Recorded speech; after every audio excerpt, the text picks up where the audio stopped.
এই চশমাটা পরেন, আপনাকে অনেক সুন্দর মানাবে। ভাড়ার ভাই মানে? এই তুমি এসব কি বলছো? ভাড়ার ভাই মানে? আপনার গার্লফ্রেন্ড যে লোকটারে নিয়ে আসবে সে তার ভাই না, সে হলো ভাড়ার ভাই।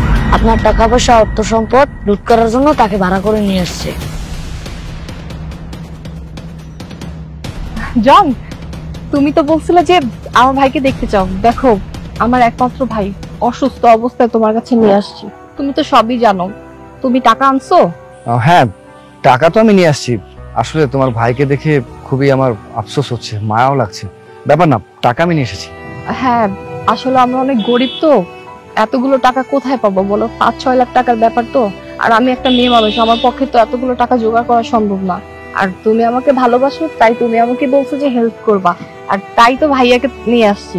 আচ্ছা, অনেকক্ষণ কথা বলতেছি, ভাইয়াকে আবার বেশিক্ষণ রাস্তাঘাটে রাখা যাবে না। টাকাটা দাও, আমি নিয়ে যাচ্ছি। ঠিক আছে, দিচ্ছি। সরি, আমার একটা ফোন এসেছে, দাঁড়াও জাস্ট মিনিট। তোমরা এখানে একটু ওয়েট করো, আমি কলটা অ্যাটেন্ড করে আসছি।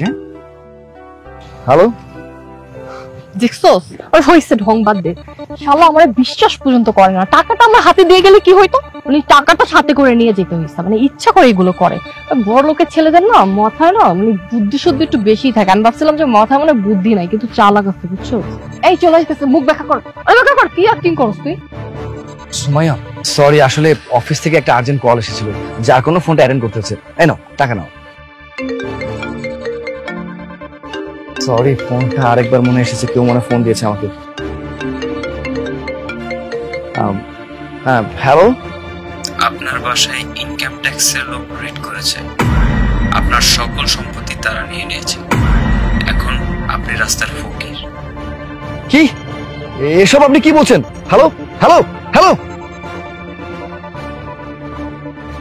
সুমাইয়া, সবকিছুই তো তুমি শুনলে। এখন আমার কাছে টাকা পয়সা, ব্যাংক ব্যালেন্স কোনো কিছুই নেই। আমার যা কিছু জমানো ছিল সবকিছু বাজেয়াপ্ত হয়ে গেছে। এখন এই টাকাগুলো যদি আমি তোমাকে দিয়ে দিই, তাহলে তো আমি অনেক বড় বিপদে পড়ে যাব। বাস, তোমার আর কিছু বলতে হবে না। আমি সবকিছু নিজের কানে শুনতে পাইছি। তোমার ব্যাংক ব্যালেন্স, সয় সম্পত্তি সবকিছু চলে গেছে। তুমি এখন রাস্তার ফকির হয়ে গেছো। জন, আমি এতদিন তোমার পিছনে যে সময়টা দিছি, পুরো সময়টাই তো আমার ওয়েস্ট হয়েছে। আমি এখন কি করব আমি বুঝতে পারতেছি না। আরে আমি তো ভাবছিলাম যে তোমার অনেক কোটি কোটি টাকা আছে, তোমাকে বিয়ে করব, তোমার কাছ থেকে ইচ্ছা মতো টাকা হাতিয়ে নিব, তারপর তোমাকে আমি ছেড়ে দিব। কিন্তু তুমি তো এখন রাস্তার ফকির হয়ে গেছো। আর এই যে এই ছেলেটাকে দেখতে পাইতেছো না, আমার কোনো ভাইটাই না। ভাই, আমার লাইফে কোনো বাবা মা ভাই বোন কেউ নাই, আমি শুধুমাত্র একা। হ্যাঁ, আমি চাইছিলাম তোর টাকা পয়সা সবকিছু আত্মসাৎ করতে, কিন্তু আমার কপাল খারাপ, যার কারণে তোর টাকা পয়সা আত্মসাৎ কি তোর কাছ থেকে একটা টাকাও আমি নিতে পারি নাই। আর শোন, এই যে ও আমার ভাড়া করা একটা ছেলে, আর ও যে এতক্ষণ ধরে যে নাটকটা করছে না, এই জন্য আমার 10,000 টাকা দিতে হবে। আর তুই বলতেছ তুই এখন আমাকে 5 লক্ষ টাকা দিবি না? দেখ, ভালোই ভালো আমার টাকা দিয়ে বলতেছি। Wow, nice. তোমরা নিজে থেকে কি ভাবো? হ্যাঁ, তোমরা খুব ভালো অ্যাক্টর। তোমরা হয়তো এটা ভুলে গেছো, তোমরা যদি খুব ভালো অ্যাক্টর হয়ে থাকো তাহলে এটা ভুলে গেলে চলবে না। আমিও কিন্তু একজন ডিরেক্টর।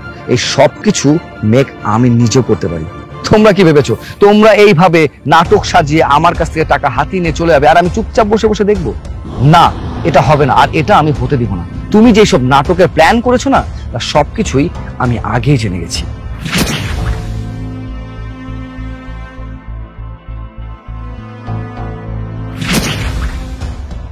শোনো, ওই বাচ্চাটা যদি আমাকে সবকিছু খুলে না বলতো, তাহলে এতক্ষণে হয়তো ওই টাকাগুলো আমি তোমাকে দিয়ে দিতাম। তোমরা আসার আগেই বাচ্চাটা কিন্তু চলে গেছিল। আমার মনে হয় তোমরা সেটা দেখতেও পেয়েছো, বাট তোমরা সেটা বুঝতে পারোনি যে সে সমস্ত সত্য কথা আমাকে বলে দিয়েছে। কি সুমাইয়া, কেন তুমি আমার সাথে এমনটা করলে? তোমাকে আমি কত ভালোবাসতাম। আমি জানতাম তুমি গরিব অসহায়, এটা ভেবে আমি তোমাকে বিয়ে পর্যন্ত করতে চেয়েছি। এটা ভেবে আমি তোমার ভাইকে পর্যন্ত সাহায্য করতে চেয়েছি। আর তুমি কি না আমার সাথে চিট করছো, আমাকেই ধোঁকা দিতে চাইছো। একটা ভাইয়ের জন্য তোমার বিবেকে বাঁধলো না যে যেই মানুষটা বলার সাথে সাথে তোমার ভাইয়ের চিকিৎসার জন্য এতগুলো টাকা নিয়ে আসতে পারে, সেই মানুষটা আমি কিভাবে ঠকাই? আরে ভালোবেসেছিলাম, ভেবেছিলাম গরিব অসহায় মেয়ে, ভালো একটা মন হবে, তুমি অনেক সংসারী হবে, কিন্তু না, আমি ভুল ছিলাম। আর আমার ভালোবাসা ভুল ছিল, কারণ আমি তোমাকে বিশ্বাস করতাম। আর তুমি যে আমার বিশ্বাসটাকে এইভাবে ভেঙে ফেলে দিবে, তা কখনো আমি কল্পনা করতে পারিনি। জন, তুমি আমাকে এত ভালোবাসো আর আমি বুঝতেই পারি নাই। আমি দিনের পর দিন শুধু প্ল্যান করছি যে তোমার টাকা পয়সা কিভাবে আমি আত্মসাৎ করতে পারি। জনা, আমার ভুল হয়ে গেছে, তুমি আমাকে একটাবার সুযোগ দাও, আমি ভালো হয়ে যাবো। আমি আর কোনোদিন এরকম কোনো কাজ করবো না, বিশ্বাস করো আমাকে please. Shut up you nonsense. আর একটা কথা বলবে না, তোমার মুখে অন্তত মাপ চাওয়াটা কোনোভাবে মানে না।